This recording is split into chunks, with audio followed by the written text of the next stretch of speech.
Luzes do Norte, da Juliana Domingues, foi publicado inicialmente de forma independente. Isso. Fez sucesso e, se não me engano, hoje é publicado pela Galera Record. Exatamente, é muito comum isso, tá, gente? Muito comum as editoras olharem para autores que estão sabendo se colocar no mercado e aí quererem adquirir as suas obras. É perfeito, Francisco, que bom que você está trazendo isso, mas isso não é uma raridade, sabe? Acontece muito.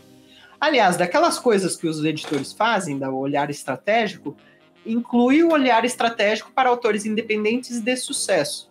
Então, o editor vai lá e diz, nossa, esse autor aqui está fazendo sucesso, olha só, ele está numa linha que combina com a gente, acho que eu vou lá olhar, entendeu?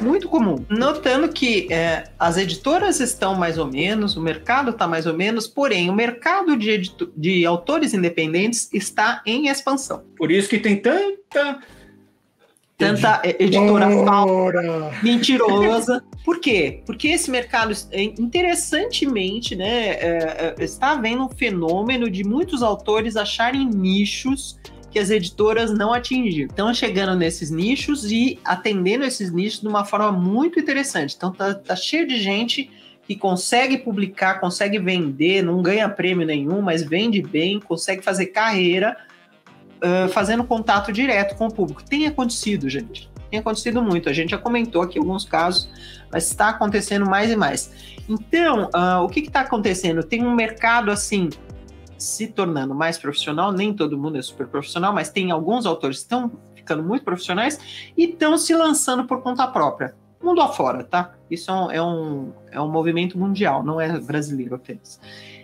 Então é muito interessante. Isso quer dizer que, na verdade, as pessoas, tudo bem, elas não leem tanto assim quanto a gente gostaria, mas tem bastante gente que lê.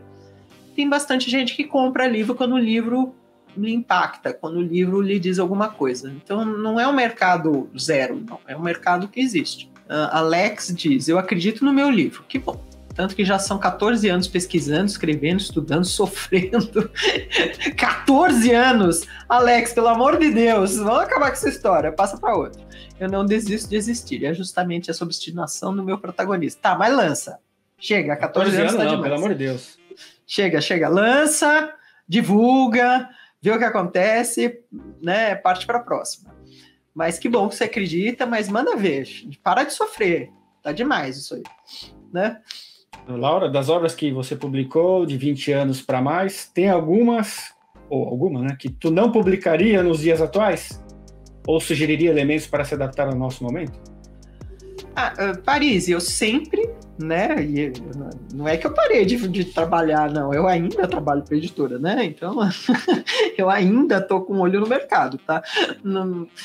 Mas, sim, tem coisas que eu publiquei lá para trás que eu não publicaria hoje em dia, com certeza, porque pareciam relevantes para o momento e não agora. E outras, ao contrário, eu já fui muito pioneira, tá?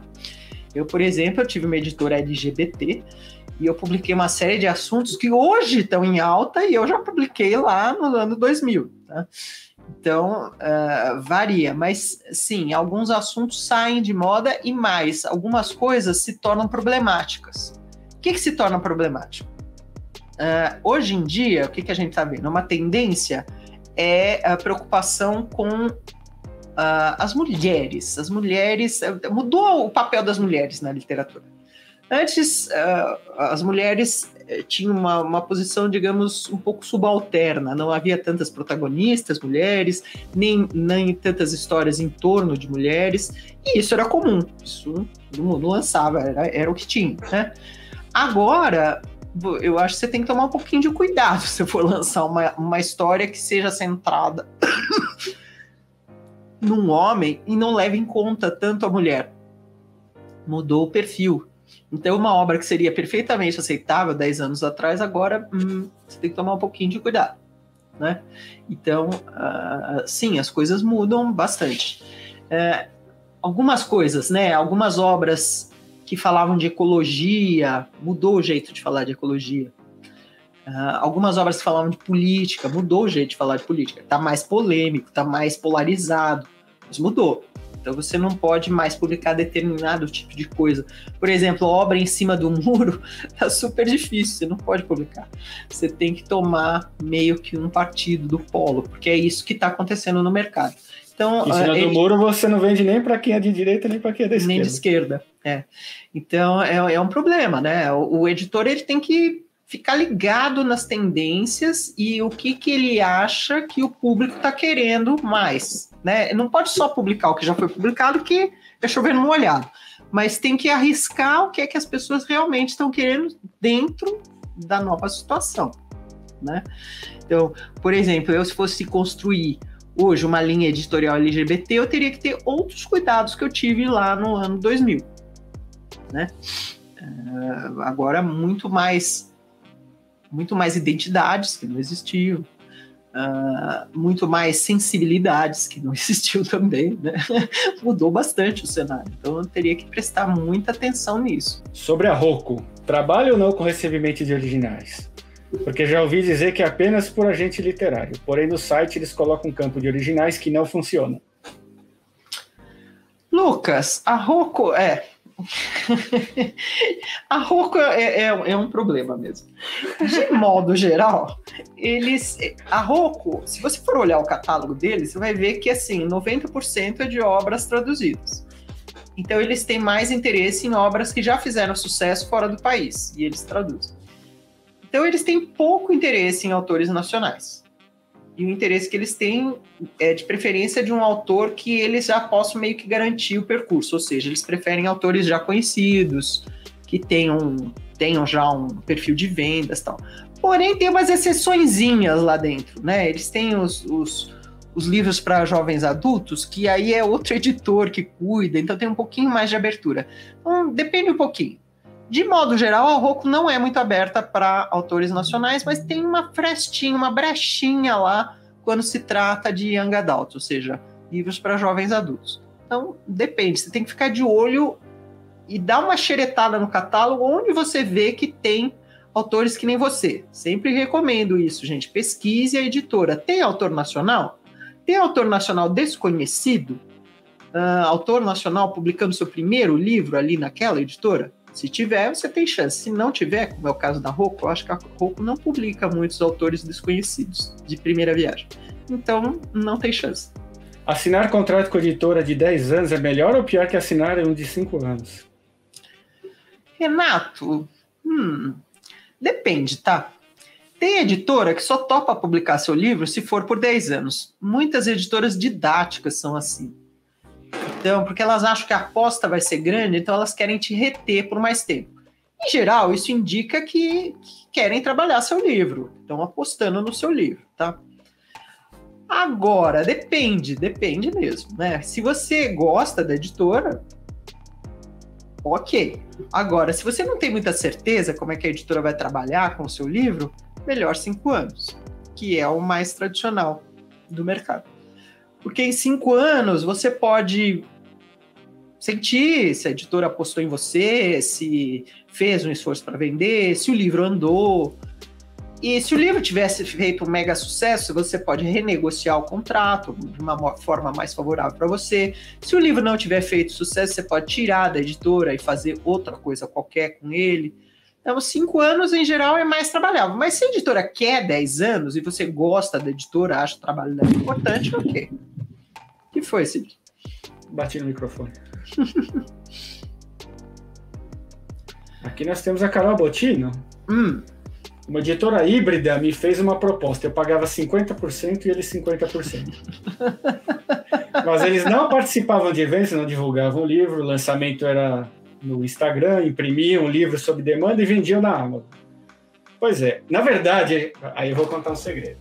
Esses 50% teóricos que eles iam participar, na verdade, os 50% que você deu já seriam 100% suficiente para pagar todas as despesas do livro. Tá? Então, na verdade, não tinha parceria, né? Porque lembra-se, propôs parceria, propôs colaboração. Qual que é os outros nomes que eles usam, Laura? Ai, meu Deus, nem parceria, sei. Colaboração, participação, ajuda de custo. Isso aí você está pagando para publicar seu livro, tá? Sim, então você tem que ver se o pacote vale a pena para você. Sempre, gente, para analisar prestador de serviço, você tem que ver o quanto você está pagando e o quanto você recebe fisicamente você na sua casa, tá? É isso. Porque aquilo que os prestadores dizem que vão fazer, mas você não tem controle, você pode presumir que não vão fazer. Então, quantos exemplares você recebe na sua casa? Quanto você pagou? Então, você tem que ver se isso valeu a pena. Tá? Basicamente é isso. Existem algumas editoras que estão fazendo uns lançamentos peculiares? Existem. Tem editora que está fazendo assim, do tipo, você tem que fazer um crowdfunding, ela ajuda no crowdfunding, mas é você que tem que levantar o dinheiro. Mas pelo menos ela não vem com a história de que é 50%. Não é 50%, é tudo. Né? Você tem que levantar o dinheiro. Se você levantar o dinheiro, a editora pega e faz e produz o livro para você. Basicamente isso. Então você tem que ver se isso vale a pena. Né? Em alguns casos, eu vou dizer, pode ser que sim, não estou dizendo que não. Mas é essa avaliação que você tem que fazer. Tira a conversa e vê o que você pode medir. Quantos exemplares e quanto você tem que pagar. Tá? E lembrando, né, pessoal, eu sou muito a favor da autopublicação, porque aí você não tem um contrato te amarrando com ninguém. Sim. Você está pagando pela produção, depois que produziu, você não precisa pagar mais produção, você só vai pagar a reimpressão do livro. Sim. É a melhor forma de você fazer, porque assim, o prestador de serviço, ele não vai correr atrás de vender seu livro, tá? Ele já recebeu o dinheiro. Aí que está a diferença. Tem o prestador de serviço que conta a lorota, conta a historinha bonitinha para te convencer a fechar com ele. E com certeza ele não vai fazer nada para vender. E tem o prestador de serviço que fala, olha, eu vou prestar um serviço para você, vou entregar o livro para você, só que é tudo seu. Isso. Vá vender e tudo que você vender é seu. Eu estou no segundo time. Tá? Que então, é o mais interessante sempre, considerando. A sua carreira é esse, porque aí é seu. Você já pagou, o livro é seu, você vai imprimir, você só vai pagar a reimpressão, o que sobrar, seu lucro é seu. Vendeu, pagou a impressão, o que você vender é seu, você não precisa dividir. Não precisa dar 10% para ninguém, nem 20%, nem 30%, nada. Você fez. Porque de qualquer jeito é você que vai ter que correr atrás. Se você não correr atrás, ninguém vai fazer isso para você. Olá, eu sou a Laura Bacelar. Eu presto vários serviços no mercado editorial. Eu ajudo autores a tirarem dúvidas com consultoria, eu faço mentoria para quem quer escrever livros de não ficção e eu faço leitura crítica com viés editorial. Se você tiver interesse, veja os meus dados de contato aqui abaixo desse vídeo.